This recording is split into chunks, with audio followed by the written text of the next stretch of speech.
The David Pakman Show at davidpakman.com.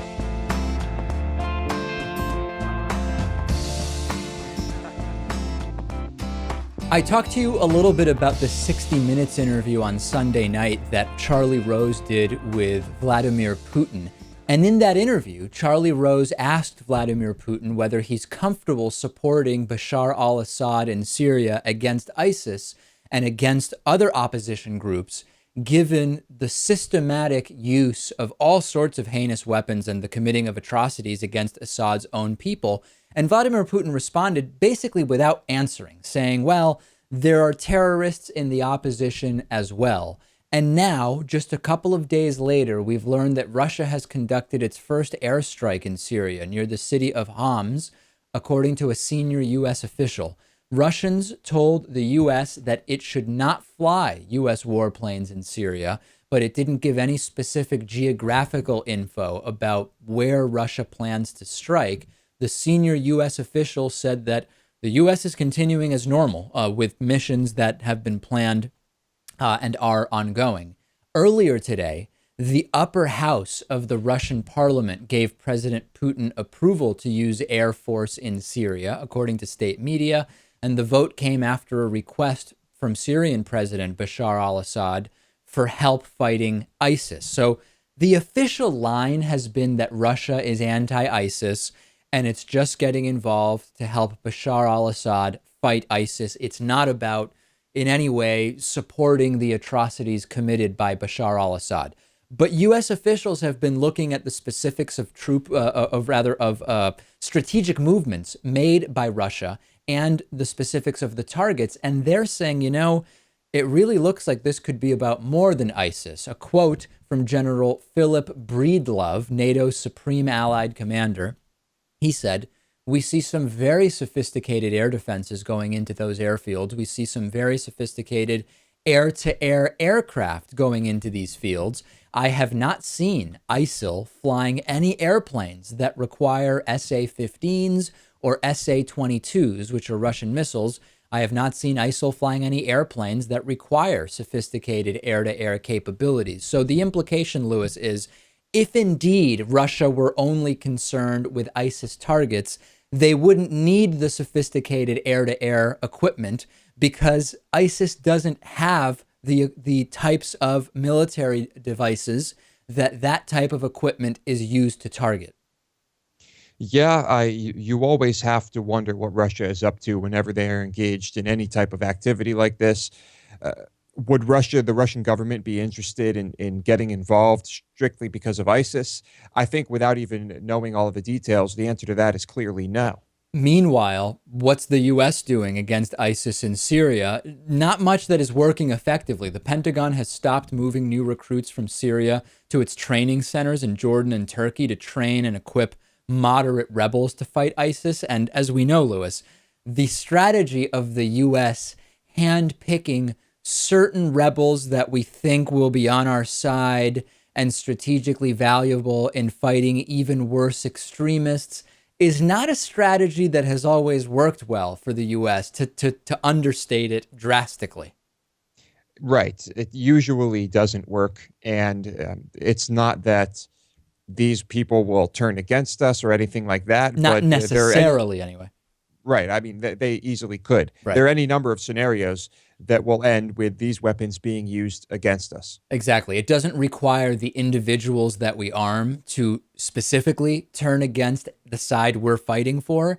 There are any number of other interesting and compelling ways in which those weapons will end up in the hands of exactly the opposite of who we want to have them. And then in the background, we have Donald Trump's idea, which is interesting only as a sort of bullet point. Let Russia help Assad fight ISIS. Let them do whatever they want. And then whoever wins, we have to go in there and just clean up one faction, either the Assad who is committing atrocities against his own people or ISIS. We'll talk to Luke Vargas later, who's been at the UN for the last 3 days, about who's saying what. It will be very, very interesting. In the background of Russia launching its first airstrikes against Syria, we now have drama between Russia and Poland. The Russian ambassador to Poland has sparked outrage because he blamed Poland in part for starting World War II. I know, Lewis, that might sound surprising to you. Wait a second, Poland Poland was one of the biggest victims in World War II. How can you blame them? Here's how.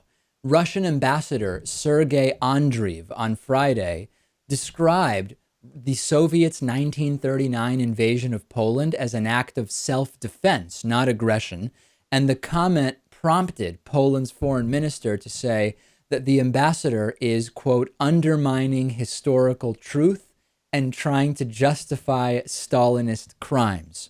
What we know is that World War II started after Nazi Germany and the Soviet Union sealed a pact in 1939, which included a provision that we now know about to carve up Poland and other parts of Eastern Europe. Germany invaded Poland from the west. The Soviets came in from the east 16 days later. To summarize, millions of Poles were killed in the war. And in an interview broadcast on the private TVN station, the Russian ambassador Andreev also said, quote, Polish policy led to the disaster in September of 1939, because during the 1930s, Poland repeatedly blocked the formation of a coalition against Hitler's Germany. Poland was therefore partly responsible for the disaster which took place. I love this, Lewis. Poland's foreign ministry expressed, quote, surprise and alarm at the comments. I love drastic understatements. How did you feel when Russia blamed Poland for starting World War II? Well, I was surprised. Well, I guess maybe they're a bit desensitized to crazy comments like this that are always coming out of Russia. Yeah. Right. I mean, it's not too uncommon to hear things like this from Russian officials. And so maybe that's why they're not as surprised as others might be. Maybe they're making a good point, Lewis. I mean, if Poland hadn't existed in September of 1939, Hitler couldn't have invaded, Stalin couldn't have invaded, and then you wouldn't even have had World War II. Therefore, Poland's responsible. That's some sound logic, Dave, if I've ever heard it. While we're at it, let's not forget how Hawaii went and dragged the United States into the war by getting bombed by the Japanese at Pearl Harbor. Well, I'm not sure about that one, Dave. I think there might be some vets who are upset with you in that case. But yeah, crazy comments from Russia. I wouldn't expect Putin to ever say something like this, but I guess his cronies can. House Majority Leader Kevin McCarthy wants to replace John Boehner, who is resigning as Speaker of the House. He also was on Fox News last night, and he admitted, and let's be very clear, this is not something we didn't know about, but this is the first time that we have a major Republican official on record admitting that much of the motivation for the Benghazi investigations, investigation after investigation, committee after committee after panel, was to hurt Hillary Clinton. This is House Majority Leader, Republican Kevin McCarthy, saying to Sean Hannity, remember when people thought Hillary was unbeatable? Well, we put together a Benghazi special committee. Here he is. What you're going to see is a conservative speaker that takes a conservative Congress that puts a strategy to fight and win. And let me give you one example. Everybody thought Hillary Clinton was unbeatable, right? But we put together a Benghazi special committee, a select committee. What are her numbers today? Her numbers are dropping. Why? Because she's untrustable. But no one would have known any of that had happened had we not thought and made that happen. That's something good. I give you credit for that. I give you credit for sequestration. Yeah, this guy wants to be Speaker of the House. People thought Hillary was unbeatable, but we put together a committee to investigate Benghazi, and now we hurt Hillary Clinton's poll numbers. What a grotesque admission, Lewis, of the political motivation, not motivation for so-called truth, not motivation to make sure that those accountable are held accountable, that those responsible are held accountable, not anything other than hurting Hillary Clinton's poll numbers on record, Republican Majority Leader. But could it be that McCarthy thinks that Hillary Clinton cannot be trusted and thinks personally that perhaps there was some wrongdoing here? And so, admittedly, he is at once forming this committee and helping form this committee to hurt Hillary Clinton, but to also prove that there was wrongdoing and that she can't be trusted for whatever reason. Well, then the question is, then the question is, Did the first 12 committees not give you the information you were looking for? It's abundantly clear that the point of going to even more committees and panels is not because he thinks they're going to uncover anything new that the first dozen committees didn't uncover. It's because just keeping the topic in the news and allowing Fox News to talk about Hillary Clinton in the context of the Benghazi committee hurts Hillary Clinton. As far as McCarthy is concerned, there's another argument to be made, Lewis, that it is actually not at all the committee that has been responsible for Hillary Clinton's declining poll numbers, because the reality is, number one, the email so-called scandal has been much more in the news than Benghazi over the last 6 to 12 months. And the reality is that it's Bernie Sanders that is responsible in part for Hillary Clinton's dropping poll numbers, in part. So I don't even know that he's right. He may not be right, but it remains to be seen what happens with the Benghazi stuff. I mean, it could be the thing that ends Hillary's chances. I mean, I'm not making any predictions, but if she becomes the nominee, Benghazi is going to blow up again. Absolutely. It may not be big during the primaries, but if Hillary Clinton is the nominee, there is no question that Benghazi is going to come back up. And hopefully Hillary Clinton will be well prepared to say, hey, wait a second, there were 12 or 14 similar incidents under George W. Bush. Most people haven't heard of a single one because it wasn't controversial. It was sad. It was tragic. It was horrible. It was to be avoided to the extent that it could be, but it wasn't a scandal, in part because it was George W. Bush, and Republicans have a total double standard when it comes to what happened in Benghazi that day. I agree, Lewis, though. If Hillary is the nominee, we will hear about Benghazi again. Let's take a break. I'm on Twitter at dpacman. Lewis is on Twitter at Louis Motamedi, Louis Motamedi. The David Pakman Show at davidpakman.com.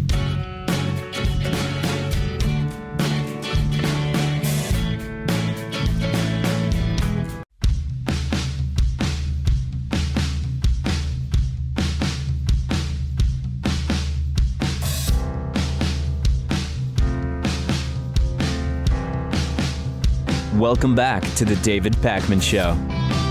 If you ever shop on Amazon.com, go to davidpakman.com/Amazon. It will take you back to Amazon's website, but everything you buy will send us a little kickback. You can support our program with the Amazon shopping you already plan to do. You can also become a David Pakman Show member at davidpakman.com/membership. You get access to the world famous bonus show. It is an extra show every day just for our members, and a whole bunch of other great member benefits. Today's new member of the day happens to be Lauren Caprio. Lauren, thank you for being a David Pakman Show member.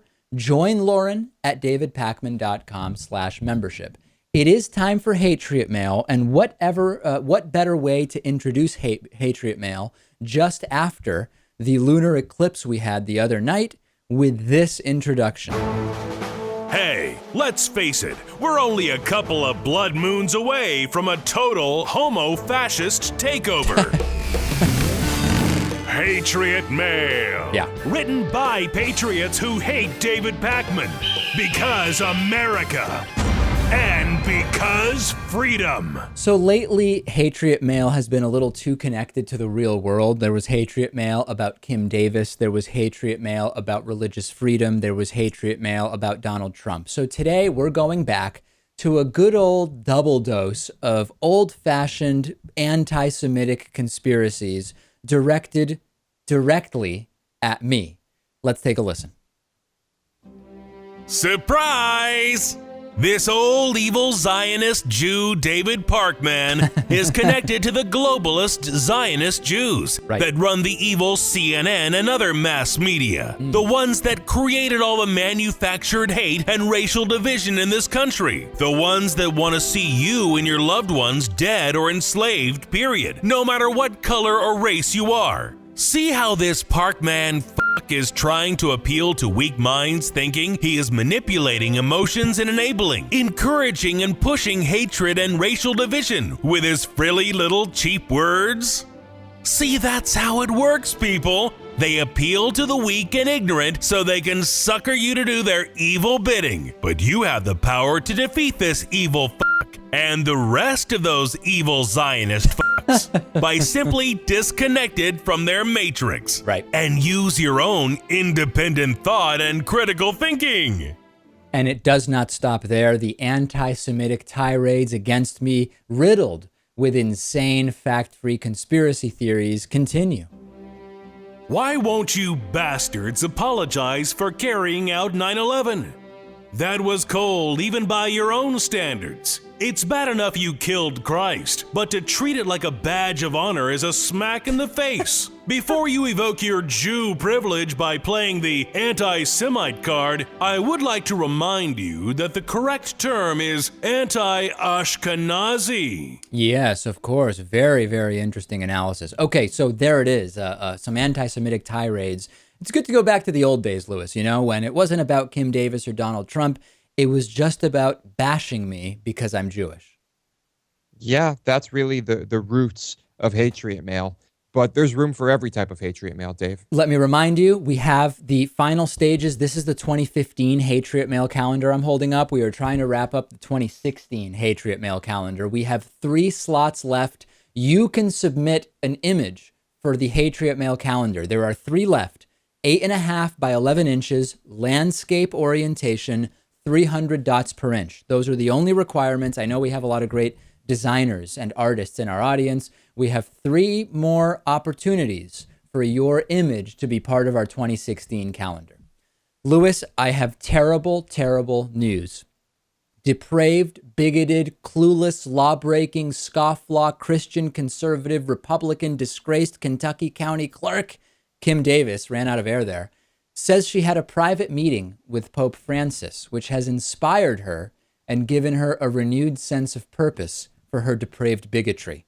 She said, "I was crying. I had tears coming out of my eyes. I'm just a nobody, so it was really humbling to think he would want to meet or know me." You might notice that the Vatican never officially said, never said at all, that Kim Davis had met with Pope Francis. She says that she received a surprise phone call from a Catholic Church official, traveled to D.C., where she and her husband met the Pope on September 24th at the Vatican Embassy. She claims the Pope thanked her for her courage. Father Benedettini from the Vatican press office released a statement saying, "The Vatican does not confirm the meeting, nor does it deny the meeting, and there will be no further information given." This, Lewis, if it is true, and Kim Davis also adding that before he left, he told her, the Pope told her to stay strong. All the good stuff about the Pope, and now this.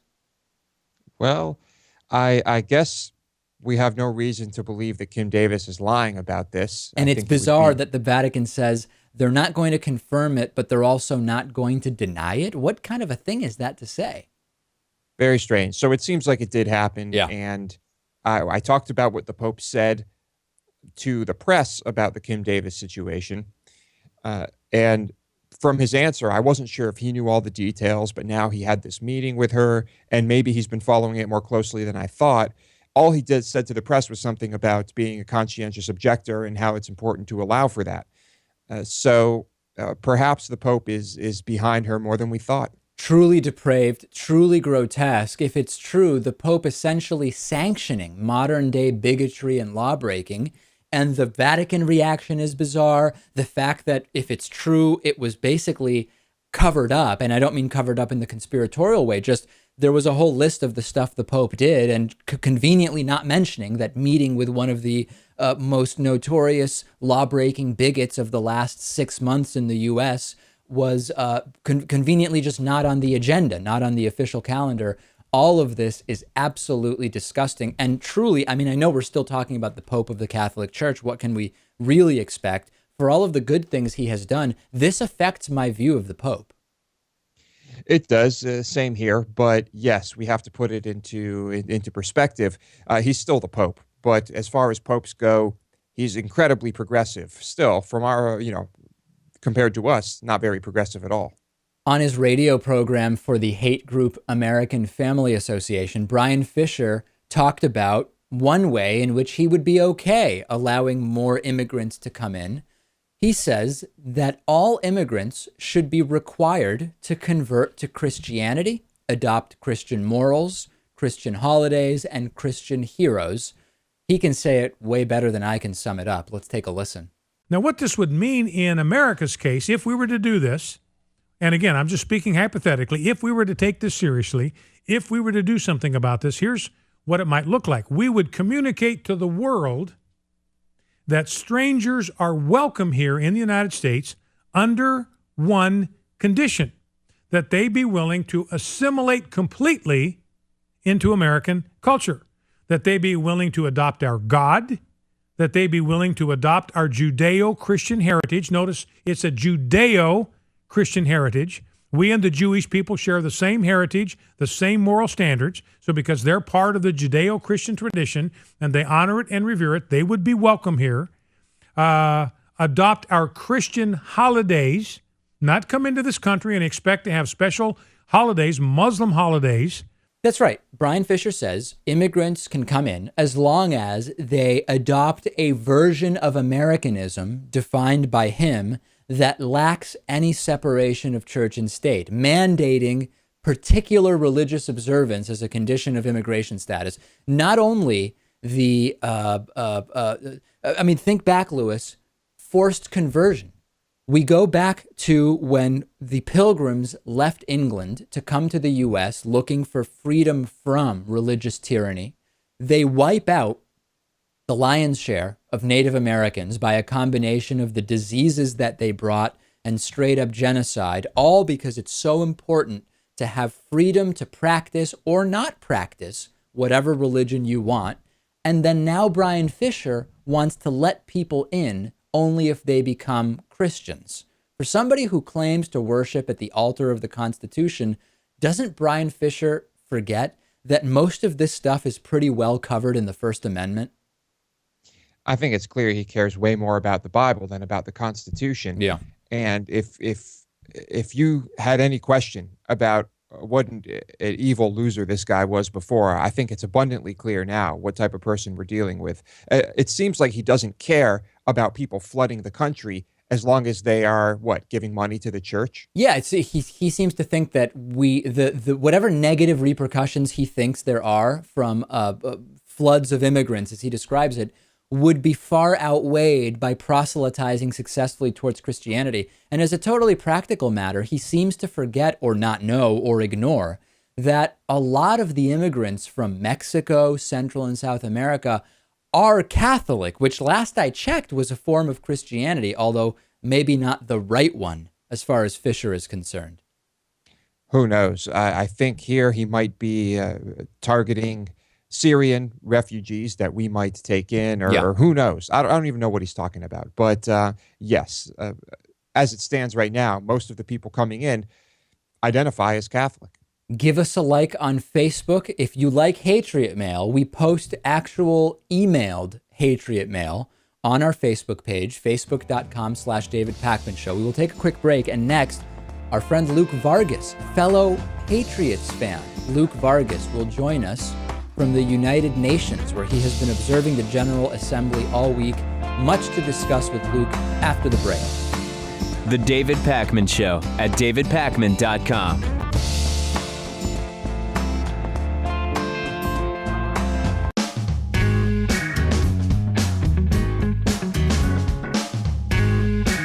Welcome back to the David Pakman Show.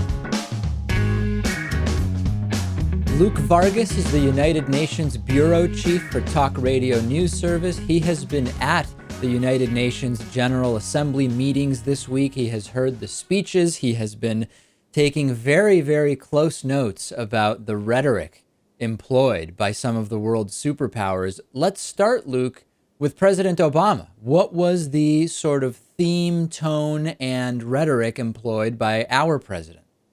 So the United States always is second to speak during the General Assembly. And I think most years it's great because Obama can use that unique spot to set a tone. This year, it sort of was like that expression, the first liar doesn't stand a chance. We knew both Obama and Vladimir Putin, who was several spots down, were going to be presenting very different, but in many ways, both highly political arguments for why their strategy in Syria was better. And I think the president's strategy here, which was essentially the presentation of a political philosophy for what legitimate leadership looks like in the modern era, may have been the weaker of the two. I mean, compared with more, I suppose, unifying speeches in years past, this wasn't just about hitting applause lines. He was going after leaders who do not allow for free elections. He went after different dictatorships and strongmen who restrict the freedom of information.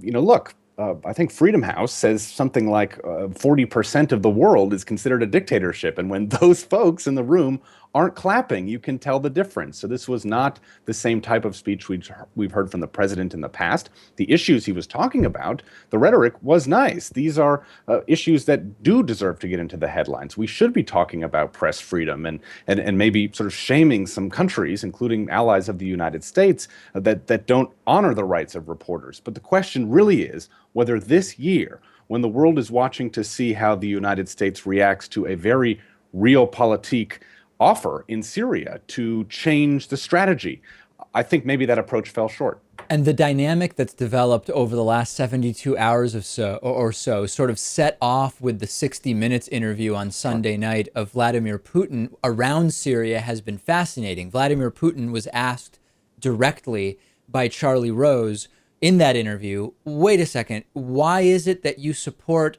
Bashar al-Assad when it is undeniable that all sorts of different atrocities have been committed there? And Vladimir Putin essentially not responding, saying, hey, there's terrorists in the opposition as well. Donald Trump piling on as a sort of a footnote to this, saying, hey, Bashar al-Assad wants ISIS out. Russia wants ISIS out. ISIS wants to fight Bashar al-Assad. Let's just get out of the way, let them sort of have at it, and we pick up the pieces. So then we get just 2 days later, 2 days later, all of this rhetoric around Syria at the UN, including from Vladimir Putin. Yeah, only 1 day later, and it really makes you realize the extent to which Putin and the Kremlin were aware of the fact that between the 60 Minutes interview and the UN speech, this was a very savvy 1-2, in which it seemed as if Putin was really crafting his message around the concerns that the American public is increasingly having, as evidenced perhaps by the rhetoric of Donald Trump, about the problems with the U.S. coalition strategy. Let's talk about a few of the arguments he made, and that would resonate with the U.S. First off, he basically went after the claim that the U.S. strategy of arming moderate rebel groups in Syria is self-defeating, that American weapons are slipping into the hands of extremists, that these fighters are defecting in large numbers to fight with the Islamic State. He didn't even need to talk about how cost-wise ineffectual that strategy has been. The American media has already hit that point enough. He then went on to talk about the fact that his coalition would have the backing of Arab states in the Gulf. I mean, this is a criticism that many in America are beginning to articulate. Why aren't the Saudis pulling their weight? Why are some of these other countries more interested in pursuing other coalitions like that in Yemen or in Libya instead of helping us root out terrorists in their backyard? That's something he was fully able to say. He also paid tremendous lip service to the Kurds, something that the United States is sort of has its arms tied behind its back in being able to do. We have to appease the Turks, who are mortally afraid of the Kurds. We have to basically, guarantee the stability of the Iraqi government, and giving too much credit to the Kurds in northern Iraq would undermine that. So he was liberated in the kind of criticism he could offer of the American strategy. And just like Donald Trump's, I think it was rhetoric designed to appeal to the people in the United States, the folks here, who believe that Obama's lofty rhetoric on Syria is just incompatible with basically the hardball of geopolitics. And I see a lot of parallels between Trump's argument and Putin's argument that we should go after, and this is what Putin said in 60 Minutes, go after the direct threats to Europe and the United States, all those foreign fighters in Syria, and then we can worry about toppling faraway regimes after that's been settled. The sort of monkey wrench that is then thrown into the discussion around ISIS in Syria and Bashar al-Assad and atrocities against his own people is the fact that ISIS also exists beyond the borders of Syria. And that became abundantly clear. Again, not to go back, we don't really care that much about Donald Trump per se, but there were some interesting points made during the 60 Minutes interview. Donald Trump saying, let's do nothing in Syria and wait for them to fight it out, but let's proactively now go in with troops on the ground to Iraq. Sure.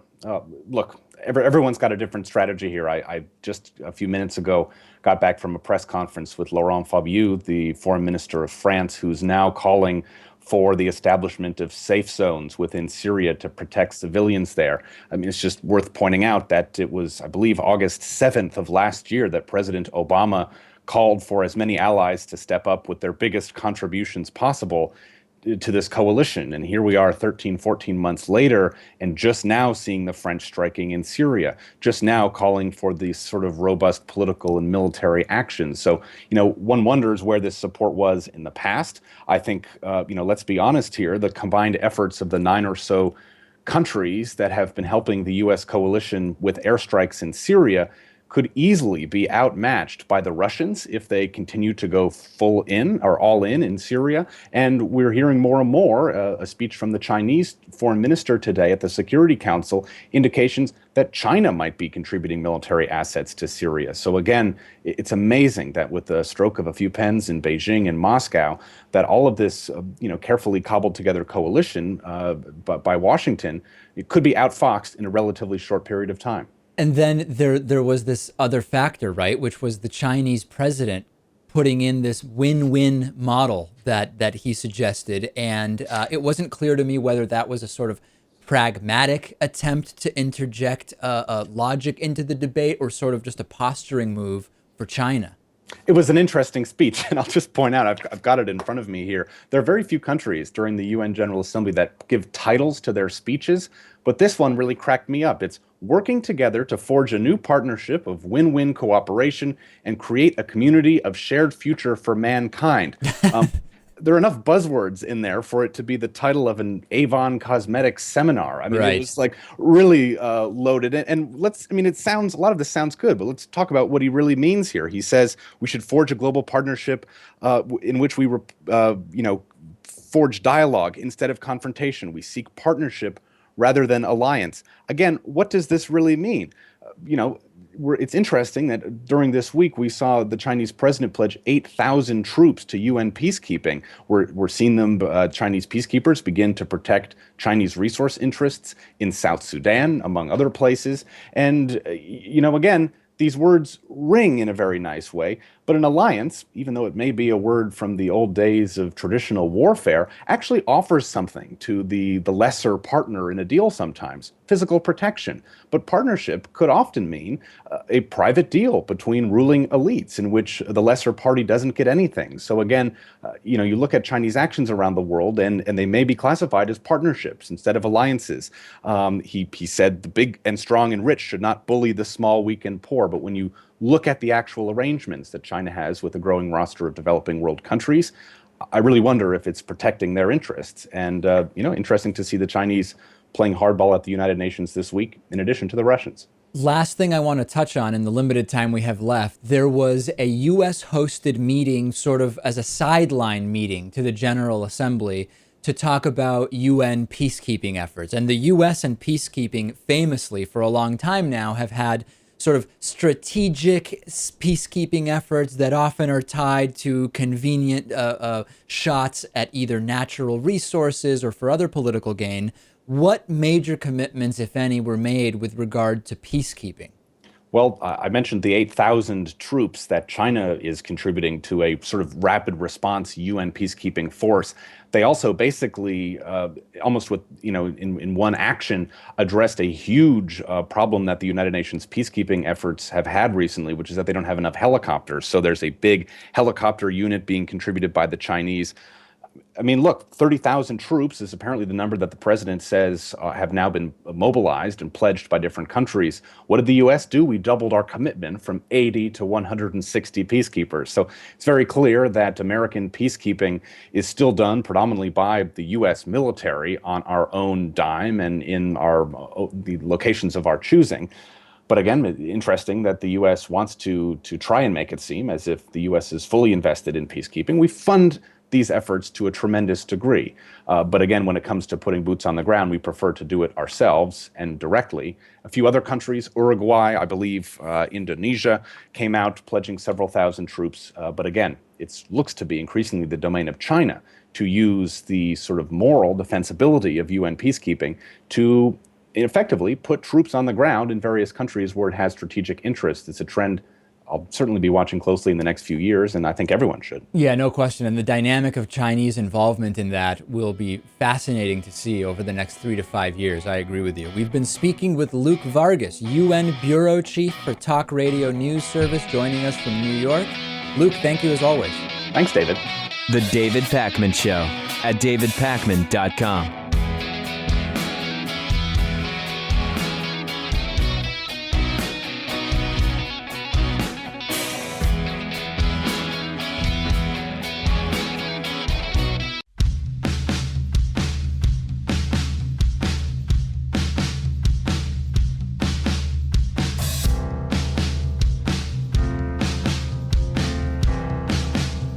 Welcome back to the David Pakman Show. There's a Mormon magazine called LDS Mag, and yesterday they posted an article, maybe it was the day before, about how to help kids choose heterosexuality. People with any connection to reality realized how insane this was. They started posting it, creating a huge backlash, and LDS Mag has since taken down the article. You will notice that the link we have in the YouTube description for this video is a dead link. It is not a mistake. They have deleted the article, but fortunately, Lewis, thanks to the wonders of the internet and saving stuff, lots of people were smart enough to copy everything that the article says, so we can tell you about it today. The position of this Mormon magazine on getting kids to choose heterosexuality includes the following statement, quote, "We can be kind to gays and we can grant them legal privileges, but we can't combine their genetics and create a human being. Therefore, an individual who finds themselves attracted to members of the same sex must make a choice. Will I choose this lifestyle that the world has made possible for me, the lifestyle that feels good, the lifestyle that I feel I have a right to choose, even though I will be sacrificing an eternal family?" And they go on. When a young person understands the ramifications of choosing to live a homosexual lifestyle over a heterosexual lifestyle, one would imagine he would pause long and hard, which are sort of weird adjectives to use here. Anyway, before choosing to give up an eternal family. So what they're saying is, if you choose to be gay or act on your gay impulses, which they seem to at least admit might be ingrained, not like they're actually going one step forward, Lewis, which is they're not saying homosexuality doesn't exist. They're saying, yes, you may well be born with gay impulses, but you can choose to live a completely fake life of heterosexuality so that you eventually go to heaven. Yeah, this is, good for them for understanding that people feel these impulses and that it's not just completely fabricated. But this is like saying, well, yes, you might feel hunger, right? But you can choose not to eat anything. You can choose not to eat anything for the rest of your life, Dave. I wonder if a straight couple that chooses not to have kids is also relegated to eternal damnation, or a straight couple that can't have kids, because the focus here seems to be that if you choose a homosexual, quote, lifestyle, as they describe it, you can't fulfill your duty to have children. And I don't know. They do sort of seem to address adoption. They say a husband and wife who bear children together can look at their progeny and exclaim, "She has your nose and my mouth," or "Our daughter got her musical talent from her mom and her sense of humor from her dad." They say that that is the only way you can celebrate posterity for eternity. I don't know, Lewis. When I look at my nose and your nose, maybe it's good not to pass that on to a kid. Yeah, maybe. Mormonism really upped the stakes when it comes to promising people things in the afterlife. Yeah, I'm pretty sure in Mormonism you get your own planet, Dave, if you're good. So, there's really a lot riding on being good when you're a Mormon. People don't seem to realize that much of Mormon doctrine has been plagiarized from Marco Polo travel journals. If it sounds crazy, check out my interview with Kendall Sheets from a couple of years ago. A lot of people don't realize that until very recently, Mormonism believed that black people were inferior. They had a policy against black men in the priesthood. They forbid black men and women from taking part in ceremonies in Mormon temples. And they said this is just the scriptural view. This is the biblical view. They've since revised a lot of that. Real nice folks, right? Well, confused folks. I think we could say that safely. A friend of mine was recently in Utah, and he went to like the main Mormon church, and he said everybody was asking, they have all these people that hang around and ask for people's contact info, and he gave it to them gladly, hoping that they would try to proselytize him. And once he got back to Massachusetts, he started getting emails from the Mormons trying to bring him in, and he just finds it fascinating. He's super interested in scams, and certainly the Mormon church is a huge scam. And he has actually been going back and forth with them. And he's up front. He says, hey, I'm Jewish. I'm not interested in any of this stuff. But they just keep going, Lewis. They are very persistent. Well, it's their work. I mean, that's the mission of Mormons, is to convert the entire world, I suppose. That's quite a mission it is. The Wall Street Journal attempted to smear Bernie Sanders' campaign by publishing an article written by Laura Meckler saying, the price tag of Bernie Sanders' proposals, $18 trillion. And the article includes Bernie Sanders' campaign being dismissed as a long shot. And then they say that the proposals are, quote, the largest peacetime expansion of government in modern American history. And they say Bernie Sanders' proposals would cost $18 trillion in new spending over a decade.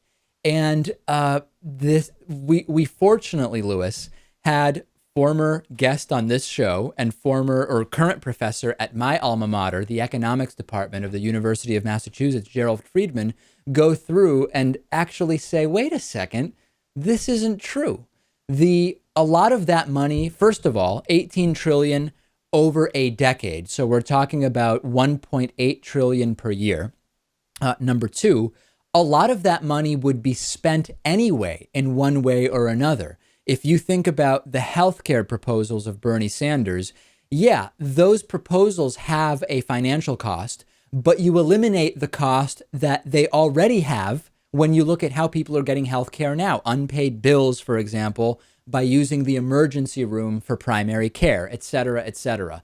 The long story is that the 18 trillion price tag does not consider the cost savings of many of those proposals. And it also doesn't consider that it is replacement spending for lots of things we're already spending money on. So the Wall Street Journal publishing this thing, fortunately, Gerald Friedman picked it apart and showed the deceptive and dishonest nature of it. And we're actually going to have Gerald Friedman on the show, Lewis, to outline in detail the expenses and savings that we would incur under Bernie Sanders' proposals. And then we can analyze more honestly whether we think it's a good expenditure of funds.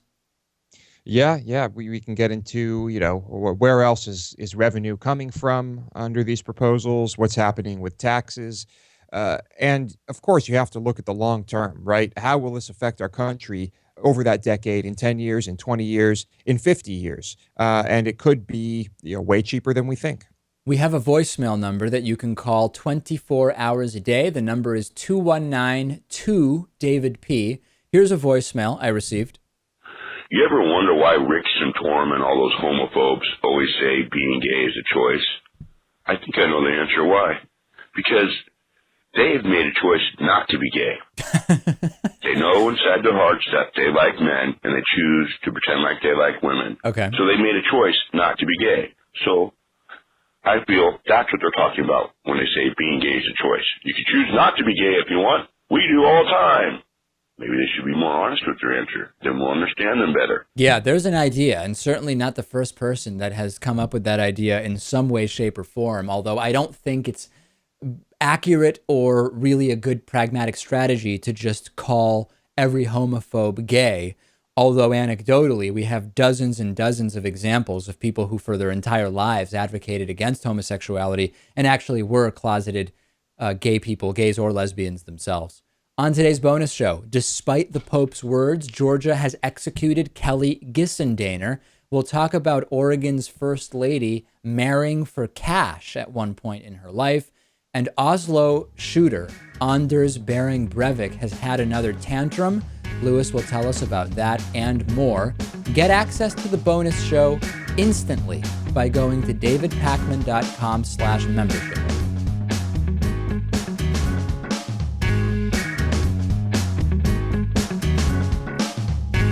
David Pakman Show at davidpakman.com.